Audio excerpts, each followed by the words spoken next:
Nancy Byerly Jones here with Nance Eats Plants, wanting to thank you for deciding to share a few minutes of your day with Nance Eats Plants. Thanks for dropping by. And as you know from the title page, the topic today is all the changes I've tried to make, or the positive things for the most part, that have evolved with the first 6+ months of 2022 for this old vegan. Anyone who's gone plant-based or vegan, unless they were one of the few that are so like Victoria Moran, a Main Street vegan, so blessed to have not her, but her daughter, to have been vegan their entire life. Victoria raised her daughter totally vegan her whole life. And Victoria's been vegan for a long time. I want to say 40+ years, but amazing woman if you're not familiar with her, by the way. But my point here is any of us would tell you that it is a constantly evolving journey. And that's a great thing because you're always learning. You're always able to tweak or improve this or that. And the learning never stops, nor does the things that we're, the doctors and scientific data and new podcast folks and new YouTubers are bringing to us, growing so fast in the vegan plant-based world. And that's to everyone's benefit. Sure, there's some fluff out there and not so good, but so much good, and that is so good. Now, with that said, are vegans and plant-based folks that are full-time vegan and plant-based, as I am, are they still very much in the minority? Yep, but hey, every new plant-based vegan person only serves to be a huge help. And if you go to some of the reliable data out there of all the ways even one vegan helps the environment and helps saving animals each year, I think it's 300 cows a year alone just in that one area. That's huge.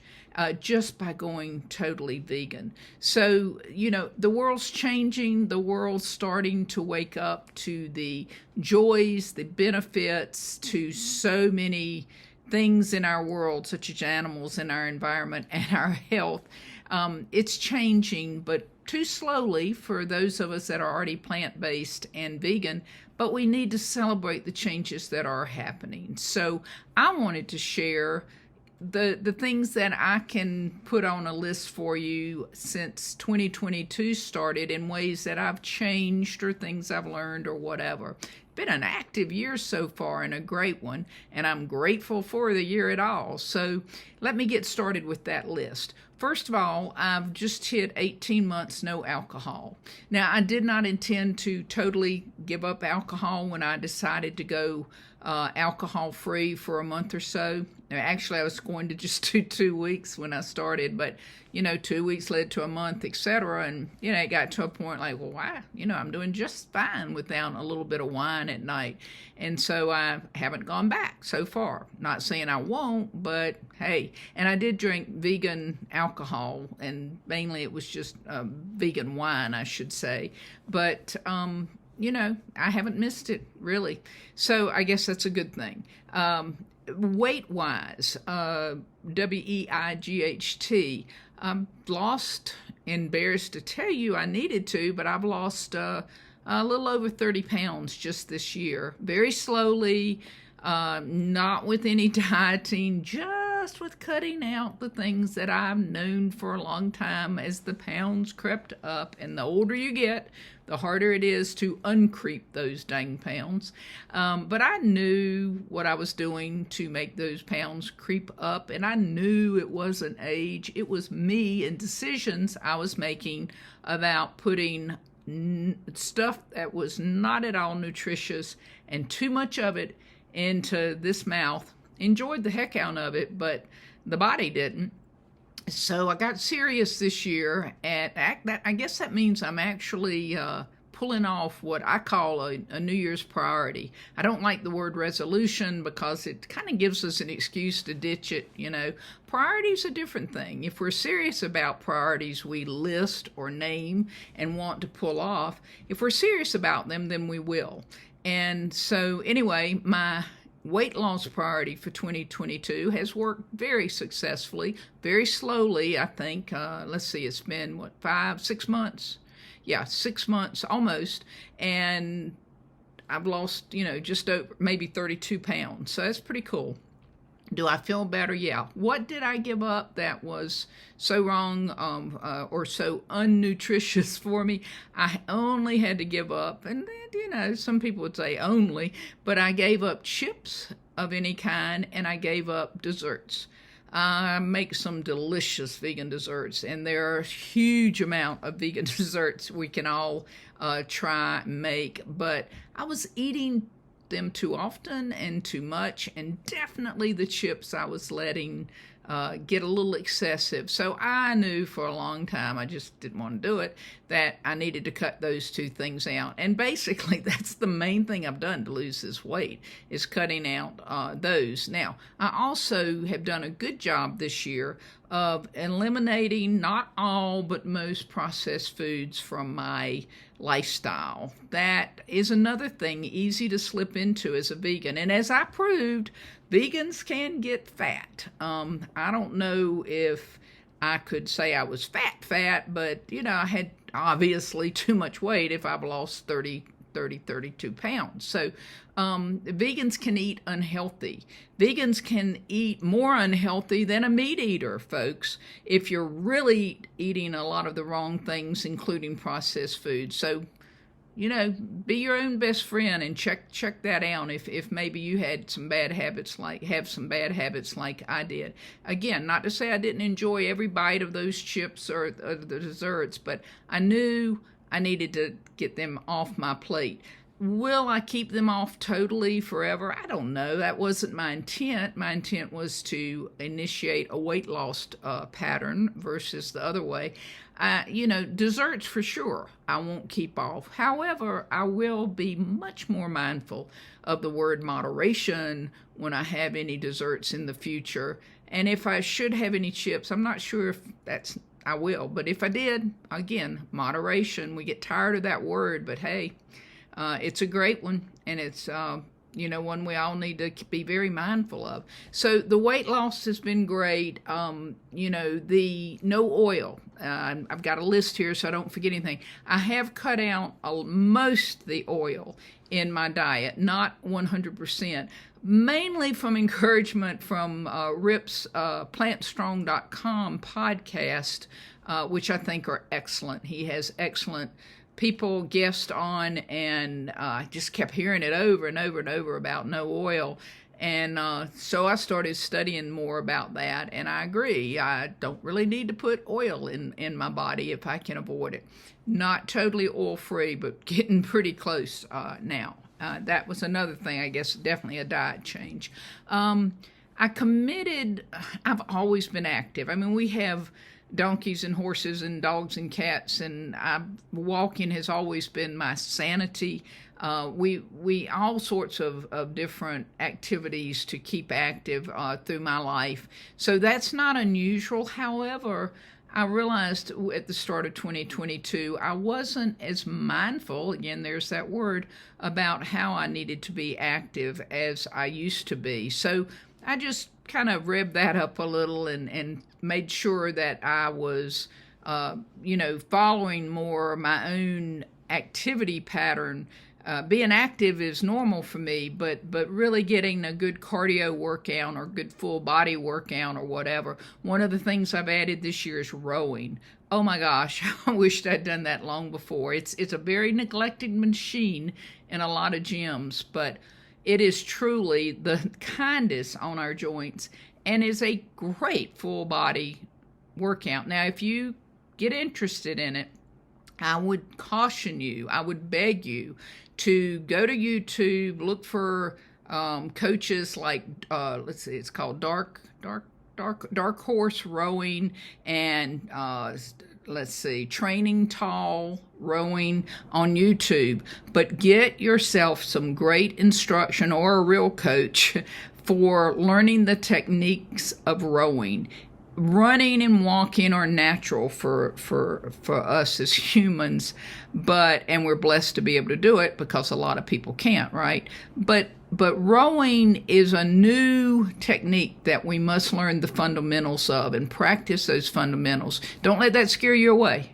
You will love it, I think, if you get into it. It is probably my favorite exercise right now, of anything I've ever done. So, I just became more mindful, more committed to being aware of what kind of activity I was doing, and was I getting enough cardio? Was I getting enough full body? And of course, I still do my yoga my way. That may mean anywhere from 15 minutes after rowing, or it may mean an hour of just yoga. I kind of mix up my yoga routine with weights, a lightweight lifting more than I, don't do heavy weights. And I do not have a personal trainer. That's great if you do and can do that and have access to one.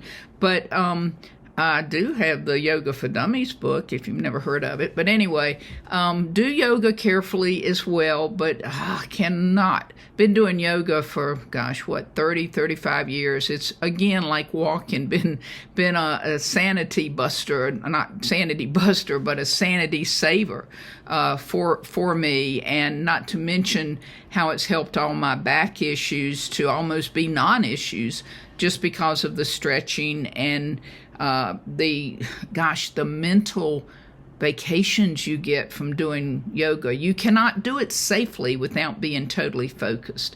But that talk about mindfulness and a form of meditation.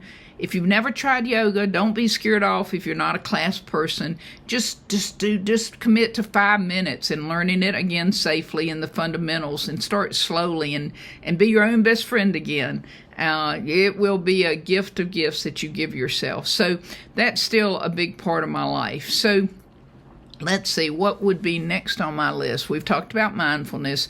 Oh, you know what? I've done a better job this year of, how we all say, or lots of people do, it is what it is. I say it a lot to just accept certain things. It is what it is, and just to move on. What I realized is, when I was saying that, either in my mind or to someone, it is what it is, it sounded good, but I really wasn't always moving on. Do you know what I mean? I had to learn, and I've been learning this year and doing better, that when it's important to acknowledge that someone's doing something totally out of your control, or treating you some way totally out of your control, or someone's actions or their non-actions, or their absence in your life, or something at your workplace, things that you really cannot change yourself or control. It's, we all say a lot, it is what it is. And it's a true statement in a lot of cases. What I wasn't doing was taking it to heart and really letting go of some of the things that were hurting my heart, or were could have angered me if I let it, or festered and become much bigger. So I've taken it is what it is more seriously and run with it, instead of just saying it and casting it off. I've tried to practice it. I hope that made some sense to most of you. But it is what it is. Make sure you're not just saying it, that you're actually living it and accepting those things out of our control that we cannot change, no matter how much we'd like to. I have made myself be more aware. For a while, I wore one of the watches for tracking my sleep pattern. But this year, in 2022, I've become more aware of my sleep patterns, made myself focus more on them. I don't wear the watch every night. I didn't like that, or whatever it is, the little tracker for sleep. But I did it enough, and I still go back and forth every now and then to it, to get an idea of how much restful sleep, deep sleep, and all that kind of data you can get from those trackers. Are they perfectly 100%? I doubt it. But it was very helpful. And I did other little things late at night, whenever I was getting ready for bed, to help me get ready for a restful night's sleep. The other thing, when I'm not sleeping, those few nights when I just not sleeping well, I just go on and get up and start reading a good book that I'm enjoying, rather than fight it for too long. I still have my little tricks with deep breathing and relaxing to get into a good sleep. But if it just doesn't work occasionally, then I just go on and get up and start reading, and before I know it, I'll get sleepy again. So that's been a good change in 2022, being more aware and focused on my sleeping pattern and how I can tweak it and improve it. Okay, self-education in 2022 has been huge. in talking in the plant-based vegan world. I love learning anything. I mean, I love my whole career has been, I've had to keep learning, and I love that. But in this vegan plant-based thing, boy, it's been a lot of learning, it's always evolving, again, as I mentioned at the first of this video. But one huge thing I did, is I took Victoria Moran's academy for becoming certified as a vegan life coach and educator. Our classes started, I believe it was mid to late January, and we just had a wonderful group of people, very intense, lots of reading, lots of podcasts, to lots of learning, reading on our own, and reading wonderfully recommended books by the Academy, videos that, YouTube, podcasts, things like that. And then our classes would go 8 or 9 hours sometimes, once a week. And fantastic journey, fantastic new vegan community of friends. Victoria's Academy is just a gift if you can ever do it. And they have ways to help financially if you need that kind of help. But talk to her at least about the Academy. It was wonderful. It was a true gift to myself. And I am now a certified Main Street Vegan certified vegan lifestyle coach and educator. And it's just helped me tremendously in my own personal knowledge. And when people do ask me questions, I've got a lot more data information now on hand. But again, the learning never stops, ever. And thank heavens it doesn't. But that was a great thing I did. And then I've started studying more about plant-based processed foods, and I've eliminated a lot of most all processed foods. I'm getting close there, and closer, trying to have more raw food days and less processed. And I really don't eat hardly any processed anymore. I've done a good job on that, but a lot of stuff out there is processed. But these frozen meals that are good now and so readily available when they weren't just a few years ago, that are vegan, I was eating too many of them when on busy days and all that. So I've given those up, and that's been a learning curve, and something that's, I think, been a good thing for me to give up more processed stuff. My newest learning journey is going to be with the Instant Pot. Now, some of you are probably saying, Nance, you don't look like a young chick. No, I'm in my 70s, and I have never used an Instant Pot. I know. And it's a granddaughter who encouraged me to start getting interested in it well over a year ago. But it wasn't until one of my new vegan friends in the Victoria's Main Street Vegans Academy class started talking about how they use their Instant Pot every day and cannot imagine being plant-based without it. So I finally bit the bullet. Just arrived this week, a brand new Instant Pot that I am going to be learning and using hopefully most days. So I'm excited about that journey and all the different experimenting I can do with it. So that is going to be a chunk of my summer learning.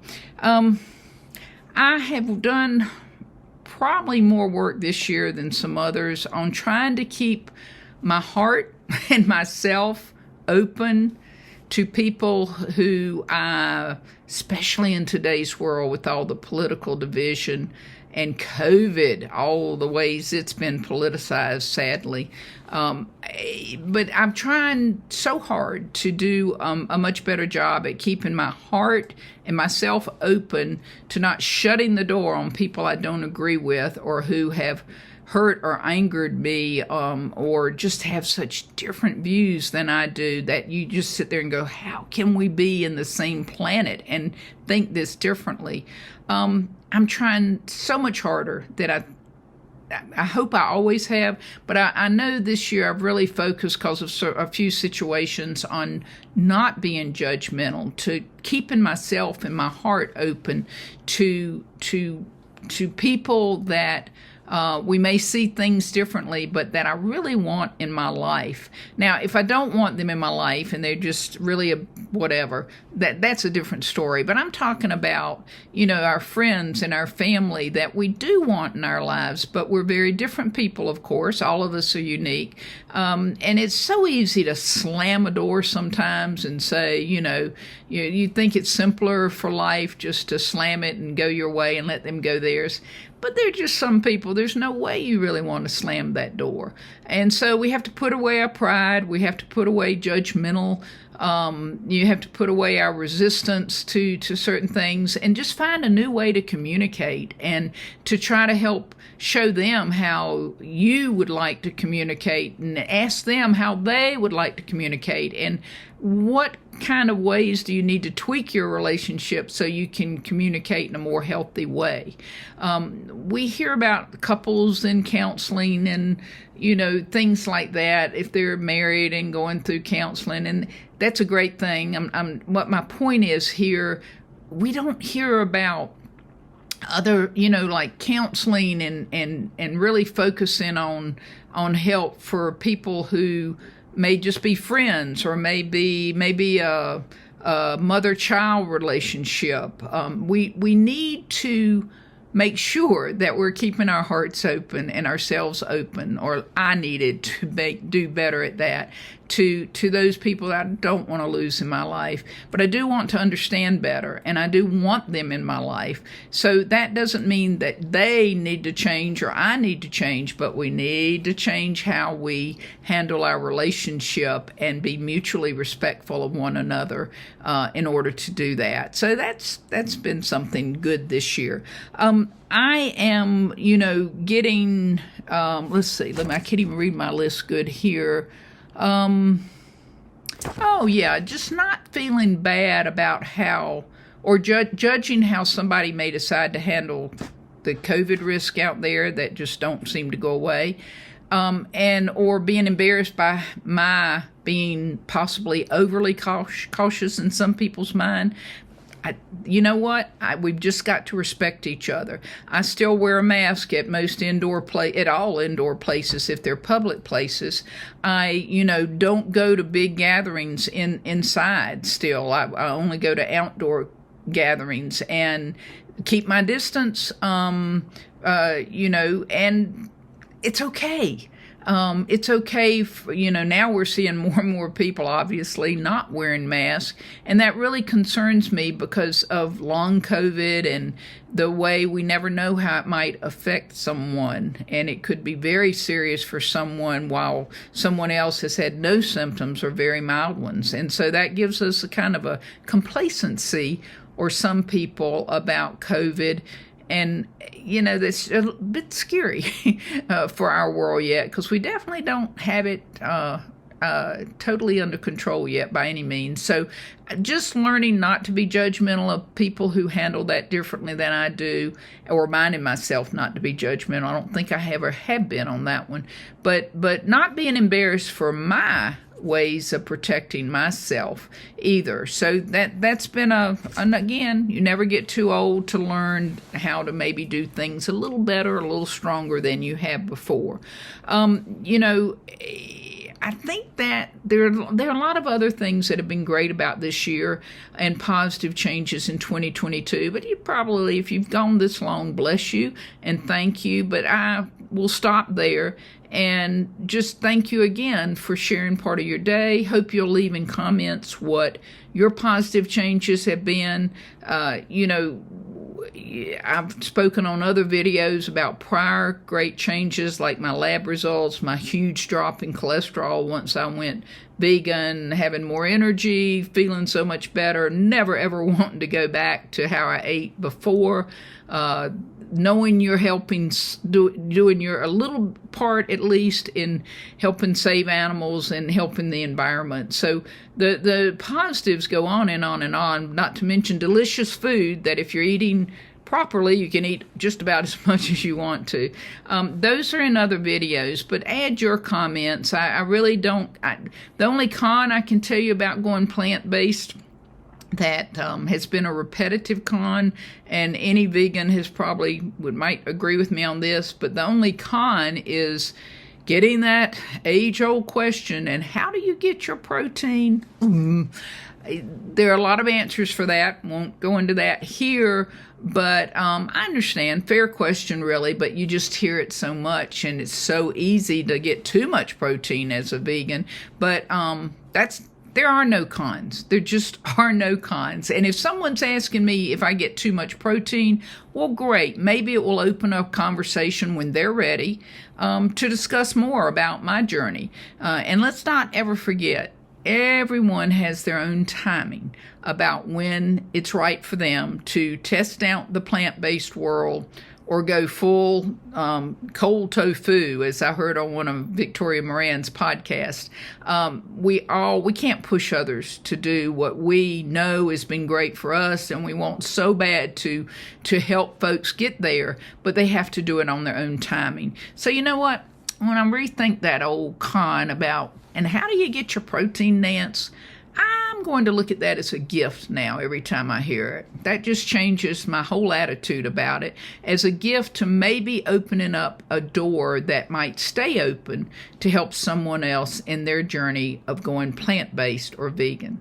Bless you, thank you, and at the end you'll see the quote by Lao Shus, which I'm going to share with you here, but I usually butcher it a little, so I put it at the end so you can see his actual words. That wonderful Chinese philosopher from thousands of years ago, it still rings so true today.